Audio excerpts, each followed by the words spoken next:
Hey everyone, Chris here with another video. Today we're going to be doing a quick installation of a carbon fiber spoiler on this M2 right here. This is Delaney and her beautiful M2, not beautiful Billy. I was gonna say, like the intro. And so we're gonna make this thing look all right.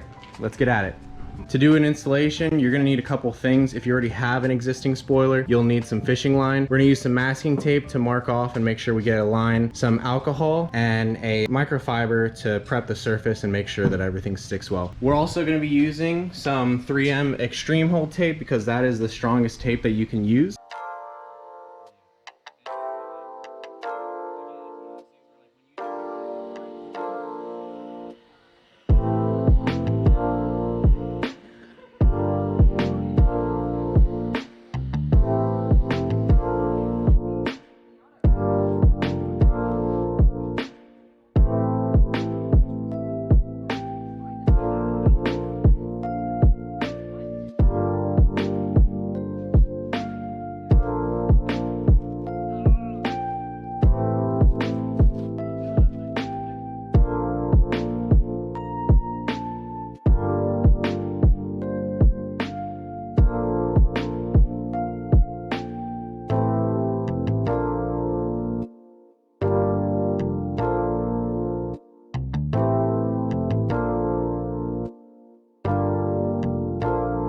So since this spoiler didn't come with any adhesive or 3M tape already installed, we're gonna have to do that now. We're gonna first put it down on the spoiler, and then we'll use a hobby knife or an X-Acto knife to cut around the edges to make sure it's super clean with the lines of the spoiler. And we'll leave the red tape on to line up the spoiler before we finally pull the backing off on this and set it down for its final resting place. So we've got the double-sided tape lined up everywhere, and what I like to do is I will tear off a piece of the tape or lift it and then tuck it away from the spoiler so that way I can lay this down, and then I'll just pull this away from the spoiler so that it'll start to adhere. And then in the middle I make a little cut so that you can pull from both sides.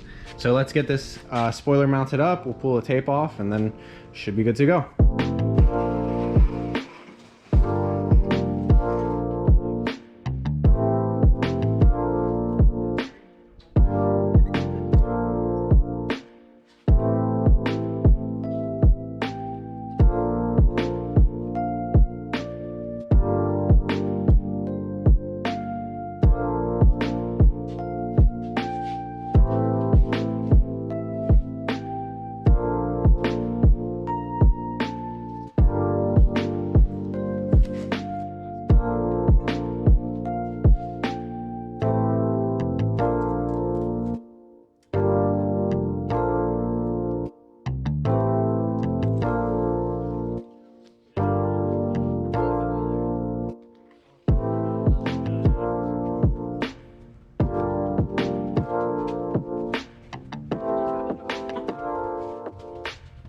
Install is complete. So went on really easy. Got the line up really great on the spoiler, and now we might just wipe it off, a little bit of wax to give it a good shine, and it's ready to go. So there you go. If you needed help installing your spoiler on your M2 or M3 or M4,